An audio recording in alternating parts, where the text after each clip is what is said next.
júntese con un cristiano, como dicen por ahí. A Hechos 10, B33.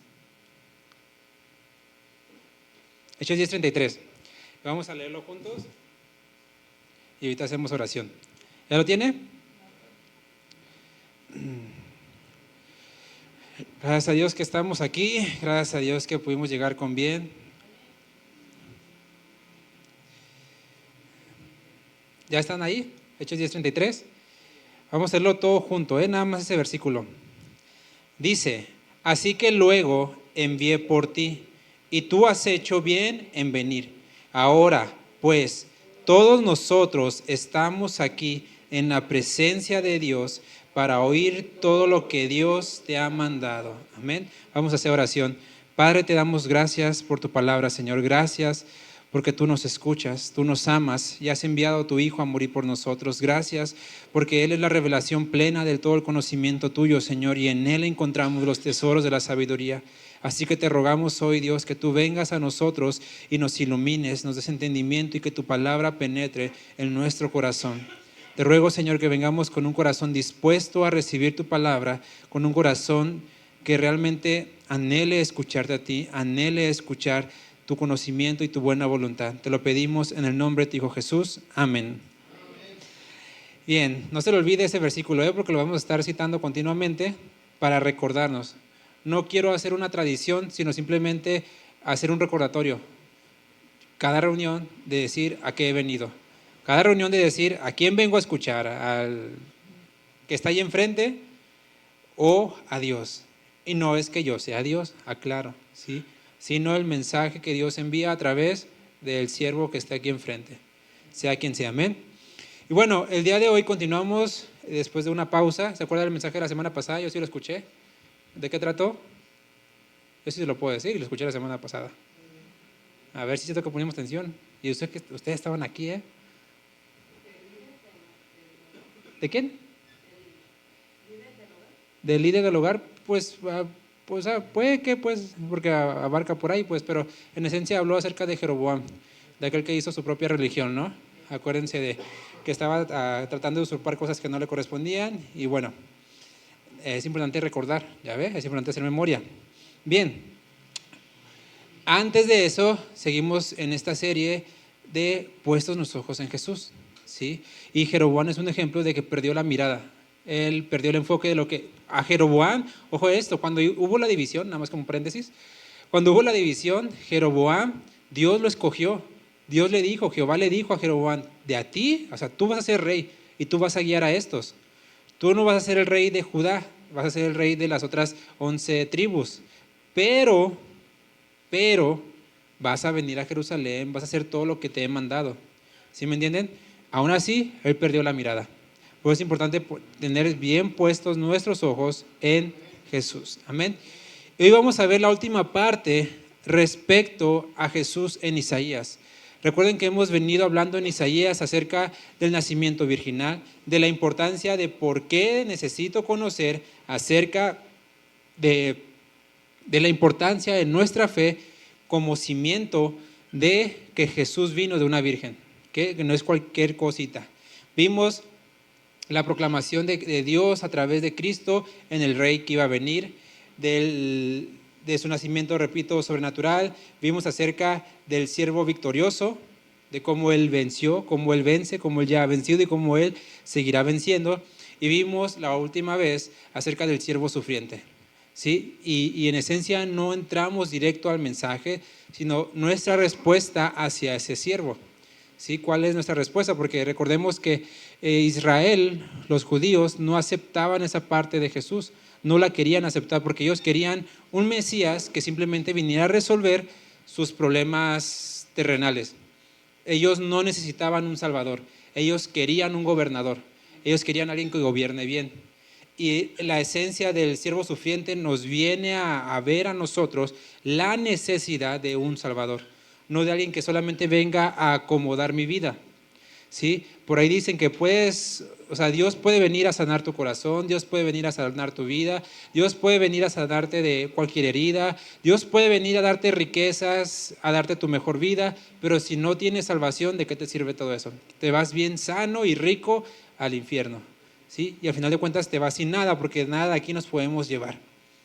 Entonces, hoy ya concluimos con la parte del ministerio del Mesías. Vimos su nacimiento, vimos su cumplimiento, vimos su victoria, vimos su sufrimiento. En esencia, vimos el carácter y la persona de.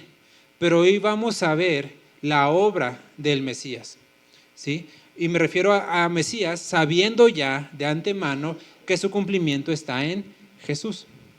¿Por qué digo Mesías? Porque Isaías hablaba del Mesías. Isaías no sabía que hablaba de Jesús. Isaías no estaba viendo a Jesús, a Cristo en esencia, que tú y yo ya conocemos en una forma más plena. Isaías solamente hablaba de un Mesías, ¿sí? A lo mejor sí lo sabía claramente, mucho que nosotros desconocemos, pero en esencia, en cuanto a la palabra, nosotros tenemos mayor conocimiento que Isaías.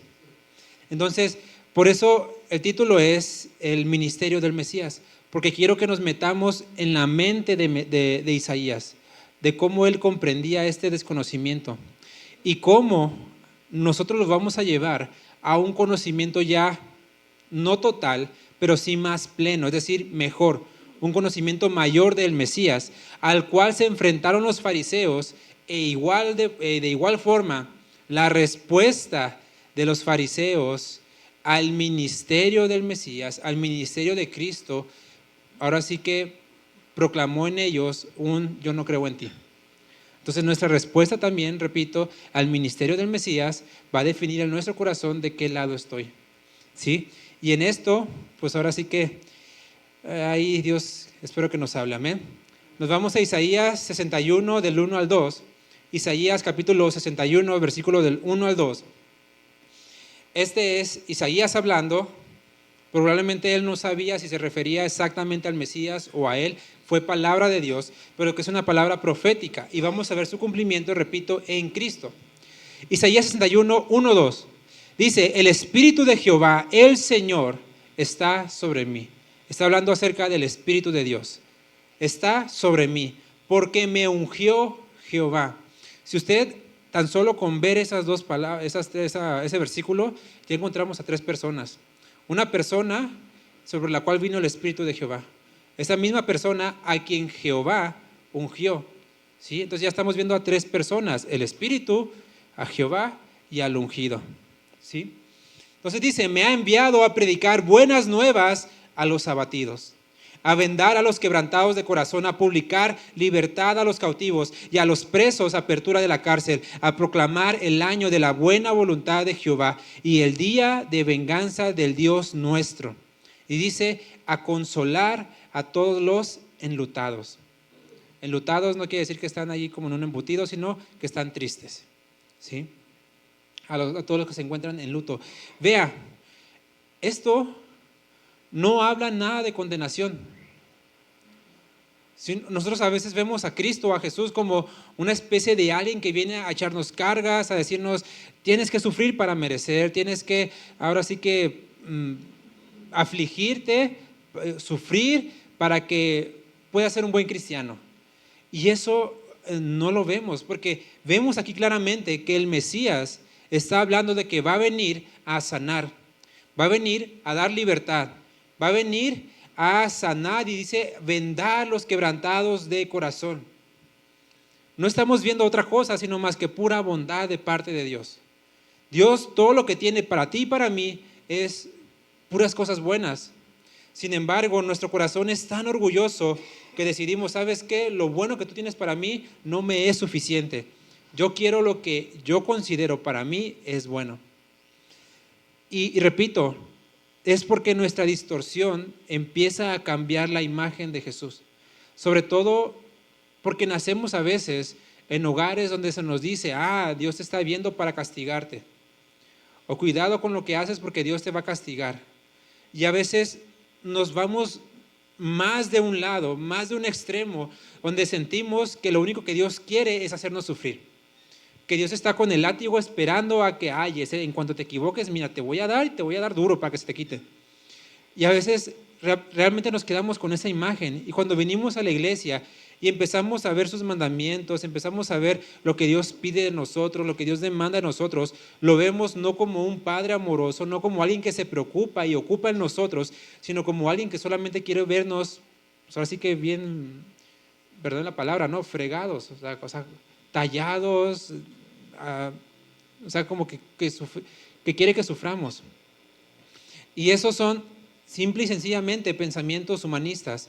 Hay una corriente filosófica que se llama ascetismo. ¿Sí sabe qué es eso? El ascetismo es, por medio del dolor, liberarte de la culpa.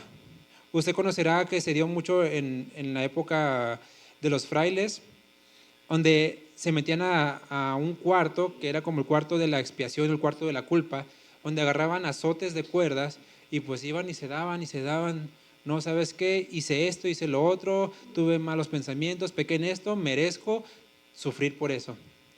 Y eso lo que hace es poner mi perspectiva en el sufrimiento. Entre más sufro, menos culpa tengo. Entre más sufro, entonces estoy más cerca de Dios. Entre más sufro, merezco más el favor de Dios. Y eso no viene en la Escritura. Se saca mucho respecto a Lucas, donde dice, lleven su cruz, niéguense a sí mismo y síganme. Entonces, muchos lo interpretan como que, ok, la cruz es sufrimiento, sí, la cruz es maldición, pero ¿qué creen? En Gálatas dice, con Cristo estoy juntamente crucificado. Es decir, Él ya sufrió, en esencia, todo lo que yo tenía que sufrir para salvación. Ahora yo sufro no porque necesite ser salvado mediante ese sufrimiento. Yo sufro porque estoy en un mundo caído. Yo sufro porque estoy en un cuerpo caído. Mi sufrimiento es a raíz del pecado, ya sea de otros e incluso mío. Pero el sufrimiento para merecer un favor o salvación de parte de Dios, ese ya lo pagó Jesús. Si yo quiero acercarme a Dios y decirle, Señor, es que he sufrido, merezco esto, eso no lo va a ver. Porque Dios, a quien ya vio sufriendo por nosotros, es a Jesús. Entonces nosotros recibimos bendición de Dios simple y sencillamente por gracia de Dios, porque Dios es bondadoso para con todos, buenos y malos. Pero nosotros recibimos salvación por el sufrimiento no nuestro, sino el de otro, el de Jesús. Entonces, cambiemos esta mentalidad de decir, Dios quiere que sufra. Dios me muestra su amor mediante mi sufrimiento. No, es que es el pecado de los demás, mi pecado, el mundo caído, nuestra naturaleza caída, la que nos lleva a sufrir, a alejarnos de Dios. Y obviamente, lejos de Dios encuentro más y más y más sufrimiento, porque cerca de Dios es donde está todo lo bueno. Y tan solo vemos el ministerio que Dios le había prometido, es decir, lo que Jesús iba a venir a hacer. No iba a hacer otra cosa más que buenas cosas, más que buenas obras. De hecho, ahí en Hechos 10, de lo que leímos ahorita, versículo 38, Hechos 10, 38, Pedro predicándole a Cornelio dice, cómo Dios ungió con el Espíritu Santo y con poder a Jesús de Nazaret. ¿Ve? Lo mismo que ya encontramos acá en Isaías, el Espíritu de Dios está sobre mí, por cuanto Jehová me ungió. Pedro ya lo desglosa más, en un lenguaje más sencillo para nosotros, y dice, como Dios, es decir, Elohim, el Padre, ungió con el Espíritu Santo a Jesús de Nazaret. Y dice, y como es decir, Jesús, anduvo maldiciendo. ¿Es lo que dice ahí? Anduvo haciendo sufrir a la gente, anduvo poniendo cargas, anduvo echándole más leña al fuego. No, ¿qué es lo que dice? Anduvo haciendo bienes y sanando a todos los oprimidos por el diablo. ¿Por qué? Porque Dios estaba con él. Vea, otra cosa. ¿Ustedes saben quién fue la persona en toda la Biblia que más habló acerca del infierno? ¿Quién? Jesús. En sus mensajes fue la persona que más habló acerca del infierno. Hay hasta una enseñanza acerca del rico y el Lázaro, respecto al infierno. Pero aún así, aun cuando él fue el que más predicó del infierno, no fue para simplemente condenar, sino fue para sanar, para salvar, para libertar. A veces nosotros vemos el infierno, sí, como condenación, pero lo usamos más como un temor que como una oportunidad para hablar del bien de Dios. Decir, está allí el fuego, es real, pero Dios no quiere que tú vayas para allá.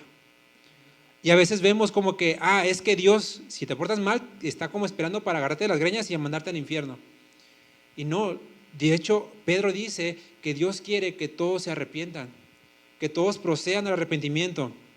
Les digo esto porque a veces distorsionamos no solamente la persona de Cristo y lo que Él ha hecho, sino su obra, su ministerio. Jesús vino a hacer bienes. Los apóstoles predicaron de que Jesús vino a hacer bienes. ¿Cómo anduvo sanando? Y nosotros nos acercamos a Dios muchas veces en temor, sí, por el pecado, sí, porque no hacemos lo correcto, sí, y todo esto, pero creyendo que vamos a recibir de Él un azote. Y no el amor y el cuidado de un padre. Cuando nuestros padres hacían lo que podían con lo que tenían y nos corregían, aún dentro de lo que podían, repito, la corrección era para bien. Y nosotros nos acercamos a Dios creyendo que su corrección es para lastimarnos, para hacernos daño. Si bien la corrección, ojo en esto, causa dolor, pero el dolor no es sinónimo de daño. ¿Okay? A veces confundimos dolor igual a daño, y no. El daño sí trae dolor, pero el dolor no necesariamente involucra daño. Y Dios lo que quiere y provoca en nosotros muchas veces es dolor. ¿Por qué? Porque pecamos contra Él. Porque es doloroso estar apartado de Dios. Porque es doloroso el camino hacia el cual vamos. A un camino que sí nos hará entonces daño. ¿Cómo nos acercamos a Cristo? ¿Cómo nos acercamos a Dios? Como un Padre amoroso, como un amigo fiel, como un consejero fiel, como aquel que vela por mí, como aquel que tiene cuidado de mí, o como alguien que simplemente está con el látigo esperándonos, ¿sí? A ser juzgados, a ser juzgados, a ser juzgados. Sin embargo, repito, no hablo de una libertad para hacer lo que yo quiera, que al cabo Cristo me ama. No, o sea, vino a hacer bienes, vino a obrar, pero también dice, ahí en Isaías, versículo 2 del capítulo 61, a proclamar la buena voluntad de Dios, ¿sí? La salvación del Señor, lo bueno de Dios, el propósito de Dios para nuestras vidas, pero no deja de lado, y el día de venganza del Dios nuestro, ¿sí? Pone las dos partes. Dice, hay castigo, hay consecuencia, hay un infierno, hay una realidad, hay un sufrimiento, hay un dolor, hay un daño genuino si nos apartamos de Dios, si estamos lejos de Él. Pero no es porque Dios diga, yo quiero estar lejos de ustedes, es porque nosotros decidimos estar lejos de Él. Ahora, vea esto, Lucas 7, 22, 23. Juan el Bautista, ¿sí saben quién era? Era el que bautizaba, por eso le decían el Bautista. Fue el que vino a proclamar la venida o el camino del Mesías. Fue quien se enfrentó a los fariseos, les dijo hipócritas, víboras. Y bueno, llegado el punto, confrontó a un rey. Y el rey no hizo nada, más bien la esposa del rey lo engañó, lo engatusó mediante la hija. Hay una cosa rara. Para que le llevara a Juan el Bautista y lo matara. El rey solamente lo había encarcelado. Juan el Bautista, estando en la cárcel, pues hay debilidad, a veces puede haber duda, a veces puede haber todo lo que hice, habrá servido de algo, ¿no? Y manda a sus discípulos a preguntarle a Jesús. Les dice, vayan con Jesús, porque quiero estar seguro de lo que hice, ¿no? Quiero saber qué onda. Y le preguntaron a Jesús, ¿eres tú el Mesías? ¿Eres tú el que había de venir? ¿O vamos a esperar a otro? Juan ya lo había bautizado. Juan ya había dicho, he aquí el Cordero de Dios que quita el pecado del mundo. Juan ya sabía. Sin embargo, repito, hay momentos de duda que pueden ser genuinos. No digo que Juan el Bautista haya estado pecando, ¿no? Sino que él dudó, pero esa duda, ve a dónde lo llevó. A Jesús. El problema es cuando nuestra duda nos lleva a otros lados. a consultar en otras personas, a consultar en cualquier otra cosa, lejos de Dios. No, él dijo, bueno, tengo una duda genuina, voy con Jesús. Entonces le dice Jesús a los discípulos, id, haced saber a Juan lo que han visto y oído. Es decir, vean el testimonio. Y lo que dice ahí son dos cosas. Una, lo que estaba haciendo, porque les dice, vean, escuchen, o sea, es físico, es visible, pero también es algo que está escrito ya. Los ciegos ven, los cojos andan, los leprosos son limpiados, los sordos oyen, los muertos son resucitados y a los pobres es anunciado el evangelio. ¿Y qué es lo que dice? Bienaventurado, ¿qué? Aquel que no haya tropiezo en mí. Pero oye, espérame. Jesús está hablando de puras cosas buenas. ¿Sí o no? ¿Sí leyó? ¿Sí escuchó? O sea, puras cosas buenas. Limpiar, sanar, resucitar, sanar corazones. Y dice, agrega él, bienaventurado, dichoso, feliz, el que no haya tropiezo en mí. Pero ¿cómo si son puras cosas buenas? O sea, a ver, no me cuadra que o sea, uno puede decir en el castigo, en el juicio, hablando del infierno, hablando de que Dios nos quiere latigar con el látigo de su desprecio. En eso a lo mejor puedo encontrar tropiezo, pero en cosas buenas, ¿cómo es? Entonces nos vamos capítulos atrás, Lucas 4, 16, 30, y ahora sí entramos ya al mensaje, todo lo demás fue una introducción. Lucas 11, 30, perdón, no, ¿qué les dije? Lucas 4, 16 al 30. Es una historia. Jesús estaba principiando el ministerio terrenal. Recuerden la palabra de Isaías, ¿sí? Recuerden el ministerio que Isaías proclamó acerca del Mesías. Recuerden lo que Jesús le dijo a los discípulos de Juan el Bautista. Vino a Nazaret, donde se había criado. Recuerden donde Jesús nació, bueno, no nació, donde se crió.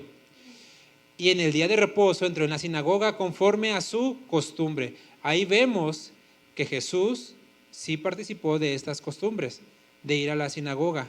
A veces creemos como que Jesús vino como un revolucionario a decir, yo vengo a imponer algo nuevo y todo. No, dice la Escritura que Él no vino a abrogar la ley, Él vino a cumplirla.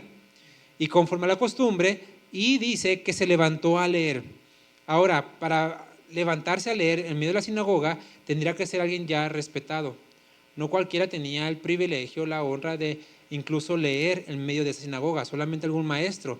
Era porque Jesús ya tenía cierto reconocimiento, cierta autoridad, que ahorita vamos a ver más adelante. Y dice, y se le dio el libro del profeta Isaías. Y habiendo abierto el libro, halló el lugar donde estaba escrito. En ese tiempo, no crea que es como nuestra Biblia, que viene capítulos, versículos, así todo, hasta con numeritos, viene un índice. A ver, quiero buscar acerca, incluso hay Biblias temáticas donde, a ver, del tema tal, lo busco acá. No, ese era un rollo, o sea, rollo, así que da vueltitas. Entonces, para abrirlo, el idioma hebreo se lee al revés, de acá para acá. No tiene mayúsculas ni minúsculas, es puras letras, todas parejas. No tenían números, no tenían nomenclaturas, es decir, todo va parejo. ¿Ok? Imagínense para en un rollo, pues él ya sabía lo que estaba buscando. Por eso dice, halló el lugar donde estaba escrito. No es coincidencia, sino que él se tomó el tiempo de buscarlo. Exactamente eso. Para hacer eso, era porque Jesús, sí o sí, tenía un dominio del rollo, tenía un dominio de la escritura, tenía un dominio de lo que estaba haciendo. Porque si nosotros, imagínense, en nuestra Biblia, con números, capítulos, versículos, nos dicen, vamos a Malaquías 2:13, es uno, Malaquías, ¿qué Malaquías? Empiezas a buscar ahí, ¿no? O peor, Sofonías, ¿y ese con qué se come? Casi siempre vamos bien, ¿no? De Génesis, Éxodo, Levítico, Números, todavía en Ezequiel, Daniel, Joel, Oseas, pero ya empiezan los profetas menores, Amós, Abdías, Jonás, entonces ya es como que ya el cerebro se empieza a cruzar y te dicen, busca a Amós. ¿Y ese quién es? Ahí decía un pastor, uno de esos profetas menores que no encuentras en tu Biblia. Entonces, y tenemos capítulos, ¿no? Jesús no tenía nada. Imagínense que tu Biblia de repente se le borra todo y quedan nada más las puras letras. Y que nos digan, busca esto, tal libro y tal versículo donde diga esto. Imagínense, ahí nos van a hallar, ¿no? Dame una hora. Sí, a veces, repito, con todo lo que ya está estructurado, ahí está uno, no lo encuentro. Esto nos demuestra, sin duda alguna, que Jesús tenía un dominio de la Escritura. Jesús era Dios, es Dios, pero también fue hombre, también tuvo que estudiar, también tuvo que prepararse, tuvo que capacitarse. Y esto nos demuestra que Él en su humanidad leía la palabra de Dios, buscaba la Escritura, tenía un conocimiento y un dominio de. Ahí nomás se la dejo, ¿no? Porque a veces nosotros tenemos más cosas y no sabemos dónde encontrar lo que Dios tiene para nosotros. Halló el lugar donde estaba escrito, siguiente versículo dice, el Espíritu del Señor está sobre mí, por cuanto me ha ungido para dar buenas nuevas a los pobres, me ha enviado a sanar a los quebrantados de corazón, a pregonar libertad a los cautivos y vista a los ciegos, a poner en libertad a los oprimidos, a predicar el año agradable del Señor. Hay algunas cosas que varían, no porque esté mal, sino porque lo que escriben aquí está en griego. Lo que Jesús leyó estaba en hebreo, pero lo que escribe aquí Lucas está en griego. Por eso hay palabras que cambian, ¿no? A predicar la buena voluntad, dice el año agradable del Señor. No es que esté leyendo otra versión, sino que es una traducción nada más. Entonces dice, todo lo que dice, vea, todo lo bueno. Y enrollando el libro, lo dio al ministro y se sentó. Y los ojos de todos en la sinagoga estaban fijos en él. Y comenzó a decirles, vea, eso sí me impresiona, ¿no? Repito, nosotros venimos aquí a la iglesia y ven a un hombre, a una mujer, a una persona, creyendo que Dios habla a través de él. Pero en este caso, ellos estaban viendo a la imagen del Dios invisible. Ellos no estaban viendo solamente a un hombre, estaban viendo a Dios hablando y a Dios hablando a través de Dios. ¿Sí me entienden? O sea, o sea, era todo ahí. Ahí sí podían poner toda la mirada en Él, toda la confianza en Él, todo en Él. Sus ojos estaban fijos en Él y comenzó a decirles, hoy se ha cumplido esta escritura delante de ustedes. Vea, ¿por qué? Porque ellos sabían que eso hablaba del Mesías. Y vea, cosas buenas, cosas que iban a hacer de bien para ellos. Hoy se ha cumplido esta escritura delante de ustedes. ¿Y qué dice? Y todos daban buen testimonio de él. Es decir, nadie podía decirle, no es cierto. Nadie podía decirle mentiras, herejías, o sea, no. Porque todos daban buen testimonio de él. Todos decían, sí es cierto. O sea, lo que tú dices no podemos decir que es mentira. No podemos refutar lo que acabas de decir porque es verdad. Y estaban maravillados de las palabras de gracia que salían de su boca y decían, ¿no es este el hijo de José? Vea, les está diciendo, lo que hablaban acerca del Mesías, del Cristo, se ha cumplido hoy delante de ustedes. La gente dice, ok, da buen testimonio, es Él, o sea, Él hace lo que dice que hace, no está mintiendo. Pero se preguntan, ¿pero cómo puede ser este el Mesías si es hijo de José? ¿Cómo puede ser este el Cristo? Porque aún lo que habla, dice, son palabras de gracia. Son palabras que tienen autoridad divina. Cuando vemos la palabra gracia en el idioma griego, la traducción es, el significado es la influencia divina sobre el corazón y su reflejo en la vida. Es lo que significa la palabra charisma en griego. Entonces lo que ellos dicen y hablan de gracia es cómo es que Él habla con esta autoridad, cómo es que Él habla con esta gracia de Dios, con este respaldo de Dios, si es hijo de José. Es ahí donde ellos ya desviaron la mirada de Jesús y ya no la pusieron en Jesús, la pusieron en su papá. Si ve cómo la mirada ya se empezó a desviar, lo que habló, lo que dijo, quién es Él, su persona, su palabra, es correcta, pero su papá no me convence. ¿Sí me entienden? ¿Por qué empezaron a desviar los ojos de Jesús? Y Jesús, conociendo, repito, el corazón, porque Jesús es el único que puede decir y que puede leer el corazón, dice, sin duda alguna me dirán este refrán: médico, cúrate a ti mismo. De tantas cosas que hemos oído que se han hecho en Capernaum, o sea, todo eso que tú dices, milagros, todo lo que otros demás dicen de sanidades, de prodigios, todo lo que dicen que haces allá, ¿por qué no lo haces aquí, en tu tierra, en Nazaret? Y Jesús le dijo, en verdad les digo que ningún profeta es acepto en su propia tierra. O sea, ellos les están, es aquí donde caemos. Este refrán tiene que ver con la simpleza y la familiaridad, algo que ya hablamos hace tiempo. Una cosa es familiaridad, pero a veces confundimos la familiaridad con simpleza. Que algo me sea familiar no necesariamente tiene que ser simple, pero muchas veces como algo se vuelve rutinario, cotidiano, lo empiezo yo a ver simple. Entonces Jesús lo que dice, ustedes pues me son familiar, yo les soy familiar a ustedes, sin embargo no creen, sin embargo no hago lo que hago porque ustedes han rebajado esa familiaridad a simpleza. ¿Cómo puedes ser tú si te vimos crecer? ¿Cómo puedes ser tú el Mesías si conocemos a tus papás, a tus hermanos? El sacerdote, el de la sinagoga pudo haber dicho, ¿cómo puedes ser tú el Cristo si yo te enseñé, yo te instruí? Porque los judíos iban a clases desde muy pequeños. O sea, puede decirles, yo te di clases, ¿cómo puedes decir que tú eres el Mesías que me va a enseñar ahora a mí? ¿Sí me entienden? Porque estaban cambiando la familiaridad con simpleza. Entonces, lo que se vuelve cotidiano lo convirtieron en simpleza. Y cuidado cuando convertimos la reunión con algo simple. ¿Cómo es que otra vez cada domingo en este lugar, ahora sí Dios me va a hablar? ¿Cómo es que ahora sí el Señor me va a hablar? Y empezamos a convertir lo familiar en simple. Mucho cuidado.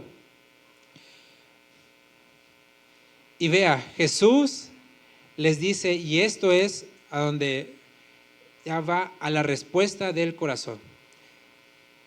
Si de todo lo del mensaje te aburrió, quédate con esto último que vamos a ver, porque es lo más importante. Jesús les dice, ningún profeta es acepto en su propia tierra. Y les dice, en verdad les digo, se va a la palabra. No se va a una fábula, no se va a una filosofía, no se va a la psicología, se va a la historia, a la palabra de Dios, porque es de ahí donde es confrontado nuestro corazón. Y les dice, ya me perdí. Sí. Y en verdad les digo que muchas viudas había en Israel en los días de Elías. Es decir, cuando estaba el profeta Elías, Jesús dice, en Israel, en su tierra, había muchas viudas. Pero ¿qué dice? Cuando el cielo fue cerrado por 3 años y 6 meses, recuerden que Elías estuvo en pleito con el rey Acab y Dios envió una sequía. Y hubo una gran hambre en toda la tierra. Y Jesús le dice, pero a ninguna de ellas fue enviado Elías, sino a una mujer viuda. ¿En dónde? En Sarepta de Sidón. Jesús les estaba diciendo, en pocas palabras, lo bueno que Dios tenía para ustedes, por su simpleza, le fue enviado a alguien que ni siquiera era del pueblo de Dios, no era de Israel. Sarepta de Sidón era una ciudad gentil, pagana. Y dice, Dios envió por la fe de esta mujer a Elías. ¿Por qué? Porque Dios tenía cosas buenas para Israel. Dios tenía, Dios, en esencia, Dios no quiere que padezcamos. Es que no quiero que me confunda. Vamos a sufrir, pero no es el deseo genuino de Dios que suframos. Sin embargo, Dios usa el sufrimiento para un propósito, ¿ok? Pero es que a veces creemos que Dios, como en este caso, envió sequía. Dios no nos quiere. Dios no nos quiere. Pero si alguien hubiera clamado en Israel por salvación, Dios hubiera respondido. ¿Por qué? Porque ya lo había hecho antes. Ya lo había hecho antes. Dios le había dicho al pueblo de Israel, aún antes de Elías, si mi pueblo se humillare, sobre el cual mi nombre es invocado, y doblaren sus rodillas y me buscaren de todo su corazón, dice, yo oiré. Pero dice, si se humillare. El pueblo en Elías estaba tan rebelde, estaba tan rebelde. Elías, de hecho, llegó a creer que era el único profeta que había quedado. Dios le dijo, no, aguántate, hay un remanente, ¿no? Pero Elías, por toda la incredulidad que había, entonces Dios le dice a través de Jesús a los de ahí, vean, por la simpleza, por lo que ustedes están diciendo ahorita de mí, no hubo milagros, no hubo sanidades, no hubo palabra profética de Elías, no hubo un milagro de Elías para los suyos, no hubo lo bueno de Dios para los suyos a causa de la fe, a causa de la simpleza. ¿Y qué? Elías fue mandado fuera del pueblo a alguien que era gentil, que no tenía la costumbre judía, que no sacrificaba los sacrificios que Jehová había mandado, que no era una persona ferviente por la ley, que no era alguien que seguía los mandatos al pie de la regla como los fariseos. Dice, a ella fue mandado Elías. Luego dice, y muchos leprosos había en Israel en tiempo del profeta Eliseo. ¿Pero qué pasó? Ninguno. Y cuando dice ninguno es que ninguno. Ninguno de ellos fue limpiado. ¿Sino quién? Naamán el sirio. Otra vez les dice en su cara, así, Dios envió profetas y lo bueno, todo lo que Deuteronomio 28 dice acerca de las bendiciones de la obediencia, Dios se lo mandó a los paganos gentiles. ¿Y saben por qué les dolió más? Porque el miércoles lo comentamos, los judíos tenían en un concepto muy, muy mal a los gentiles. Eran perros, eran inmundos. Otros decían que era el fuego, la leña del infierno. O sea, que ellos iban a arder. Y que Jesús venga y les dice, todo eso bueno, o sea, todo lo que les acabo de decir acerca del Mesías, que envió a dar buenas nuevas, que ha enviado a sanar a los quebrantados, a pregonar libertad, a dar la vista, dice, no les llega a ustedes, el pueblo escogido. No les llega a ustedes, los radicales de la fe. No les llega a ustedes los que siguen las costumbres día tras día. No les llega a ustedes los que son fervorosos, amantes de la ley. No les llega a ustedes, les llega a los que ustedes consideran inmundos, paganos, gentiles, perros. A ellos sí les llega. Y dice, ¿por qué? Porque están convirtiendo la familiaridad en simpleza. Están dejando de creer en Jesús porque lo vuelven algo familiar. Ya soy salvo, ya vengo a la iglesia, ya estoy en la sana doctrina. Aquí sí tenemos buena palabra, aquí sí se predica la palabra de Dios, aquí sí he aprendido mucho acerca de la Biblia, pero ¿qué pasa? Simplemente es algo familiar que lo voy haciendo simple. ¿Y ahora qué? Sí, muy buena enseñanza, muy buena prédica, muy buena todo esto, pero ¿qué dice Jesús? Esos tesoros se les está dando a otros, cuando aquel al que se le predica o se le da no lo quiere recibir. Jesús, Dios, no nos va a dar lo que no queramos recibir. O sea, a veces creemos que Dios dice, te quiero dar bendiciones y te las voy a dar, y tú dices, ay, Señor, amado mío, sí, aquí estoy, ¿no? Pero realmente nuestro corazón dice, no, no lo quiero, yo quiero esto otro. Y Jesús dice, todo eso bueno que Isaías habla del Mesías, que habló del Mesías, hoy se ha cumplido. Y cuando le dicen, a ver, pues hazlo, a ver si es cierto, dicen, no, a ustedes no, porque no creen. A ustedes no, porque no creen. Y les dice, a los de afuera, a los que sí creen, ellos sí. ¿Cuál fue la respuesta de ellos? Al oír estas cosas, dijeron, Jesús, me arrepiento de todo corazón, tienes razón, sálvame. Jesús, hijo de David, ten misericordia de mí. ¿Qué pasó? Se llenaron de ira.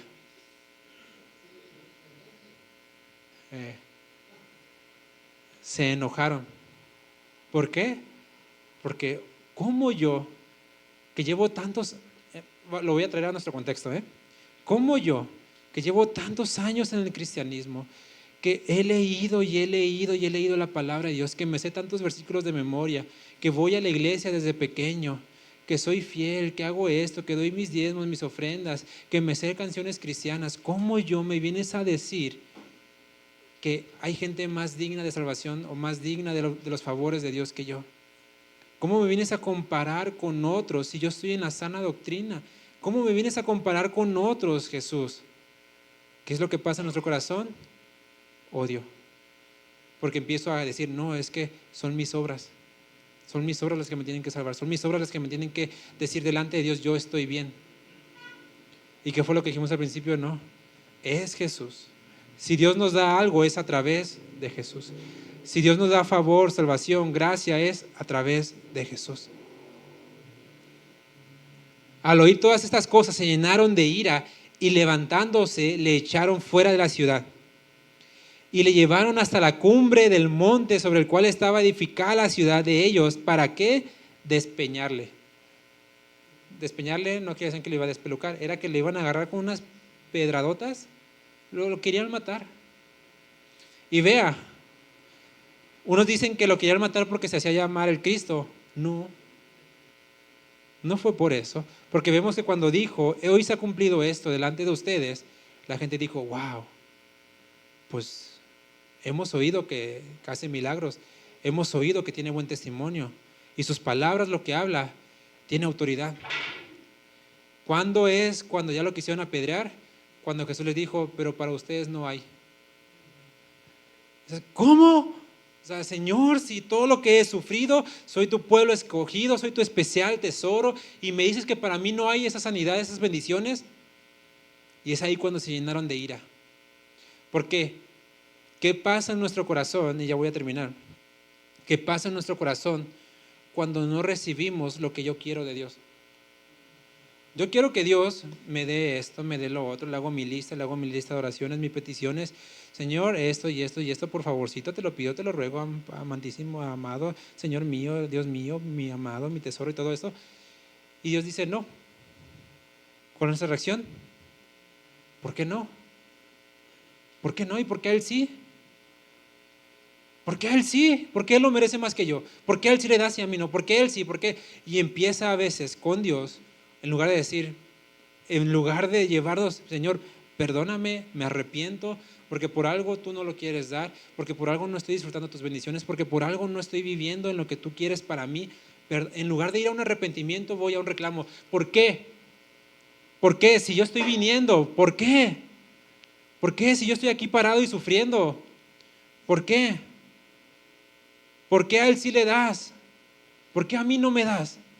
¿Por qué yo tengo que sufrir esto y por qué? Y estamos viendo la respuesta de Dios. Porque muchas veces hemos vuelto lo familiar en simple. No importa, llego al culto, pues ahí me acostumbro a recibir palabras, me acostumbro a cantar canciones, me acostumbro y simplemente caigo en familiaridad. Y todo lo bueno que Dios tiene para nosotros se va. Y Dios se los da a aquellos que dicen aún lejos, en un rincón, yo quiero eso de Dios, yo busco al Señor. ¿Cuál es nuestra respuesta hacia Jesús? ¿Cuál es nuestra respuesta hacia la bondad del Mesías, hacia el ministerio, hacia lo que Dios vino a hacer mediante Cristo en nosotros? Y dice, y esto yo creo que es como que lo más triste de todo. Cuando lo quisieron matar, el último versículo, versículo 30, vamos a leerlo todos juntos. Versículo 30 de Lucas 4, dice, mas Él pasó por el medio de ellos y se fue. Qué tristeza que Jesús diga, yo vine, yo les quise dar palabra, yo los quise instruir, yo les quise dar lo bueno y por su falta de fe, por su simpleza, me voy. ¿Recuerdan el pasaje de Apocalipsis donde Jesús dice, yo estoy a la puerta y llamo? No se lo dice a los gentiles, no se los dice a los que no creen, se lo está diciendo a la iglesia que dejó afuera a Jesús. Porque qué tristeza sería venir a la reunión, venir a ti, venir a lo que hacemos y simplemente, pero Jesús, por favor, retírate, porque si no aquí te mato. ¿Qué hay en nuestro corazón? Y vea, repito, Dios tiene puras cosas buenas para nosotros. Es nuestro corazón testarudo, infiel, incrédulo, el cual dice: Jesús, vete porque te mato. ¿Cuál es nuestra respuesta a todo lo bueno que Dios tiene para nosotros? Voy a leer última vez Isaías 61 del 1 al 2 en otra versión. Y meditemos, recapacitemos simple y sencillamente: Señor, o sea, ¿esto lo tienes para mí o no? ¿Estoy recibiendo esto o no? Dice Isaías 61, 1. ¿Puedes ir buscando la canción del Espíritu de Dios? ¿Está aquí? Sí, no, la letra. Dice Isaías 61, 1 en la nueva versión internacional: el Espíritu del Señor y Dios está sobre mí, por cuanto me ha ungido para anunciar buenas nuevas a los pobres. ¿Estamos recibiendo las buenas nuevas de Dios? Me ha enviado a sanar los corazones heridos. ¿Está sanando nuestro corazón? A proclamar libertad a los cautivos. ¿Nos ha dado libertad? ¿Nos sentimos libres? A liberar y liberación de los prisioneros.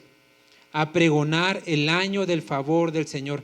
¿Siento vivo el favor de Dios en mi vida? Y el día de la venganza de nuestro Dios. ¿Tengo temor de ese día? Y por último, a consolar a todos los que están de duelo. ¿Sentimos el consuelo del Señor? Porque dice la Escritura: yo les enviaré otro consolador, el cual dará testimonio de mí y les enseñará todas las cosas. ¿Qué estamos recibiendo de Dios? ¿De qué lado estamos? Ahora sí, ¿de qué lado se quiere poner? ¿De los fieles judíos rectos, amantes de la ley? ¿O de los gentiles paganos que solamente reconocían la necesidad de Dios? Porque es ahí donde entra en juego a veces mucha letra o el conocimiento envanece, ¿sí? Podemos saber, de verdad, yo creo que corren mucho más riesgo aquellos que están en la sana doctrina, pero que el corazón no cambia. Porque saben mucho, pero el corazón está lejos de Dios. Le invito a que cierre su corazón, cierre sus ojos, abra su corazón, cierre sus ojos y abra su corazón y medite un poco en lo que hemos aprendido el día de hoy. Tan solo pregúntese y pregúntele a Dios: ¿de qué lado estoy? ¿De qué lado estoy?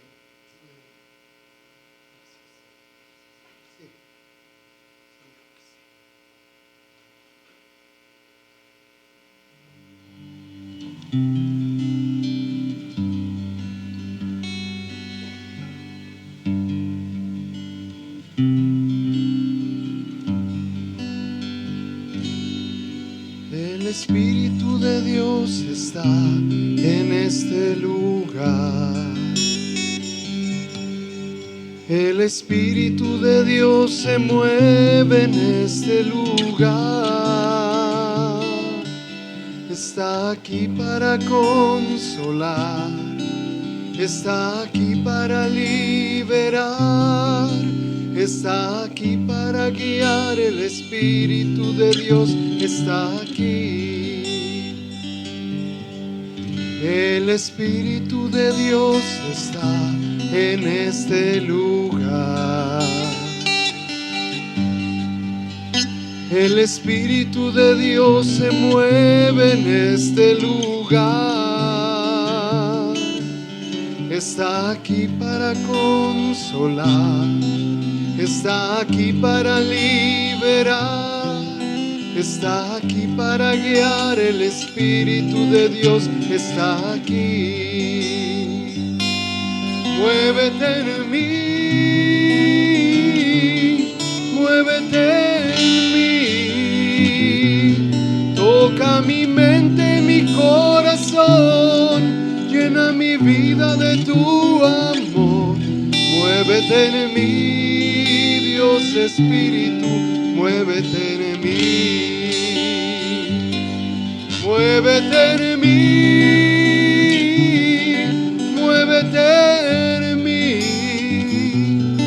Toca mi mente y mi corazón, llena mi vida de tu amor.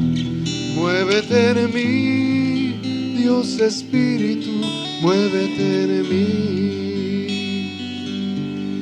Muévete en mí, Dios Espíritu, muévete en mí. Muévete en mí, Dios Espíritu, muévete en mí. Muévete, Espíritu Santo, en cada uno de nosotros. Que tu palabra penetre en lo más profundo de nuestro ser. Ayúdanos, Señor, a entender cuál es tu buena voluntad, Señor. Ayúdanos, Señor, a estar de tu lado, Dios, recibiéndote, no enojándonos, Señor, cuando es tu palabra expuesta, Señor, sino pidiéndote tu guía, mostrándonos arrepentidos, Señor, porque nuestro corazón, nuestra mente muchas veces busca lo que no es tuyo, Señor. Deseamos nuestros caminos y no los tuyos. Ayúdanos, Padre. Aleluya. Muévete en mí, Dios Espíritu, muévete en mí. Pídeselo a Él. Muévete en mí, Dios Espíritu, muévete en mí. Muévete en mí, Dios Espíritu, muévete en mí.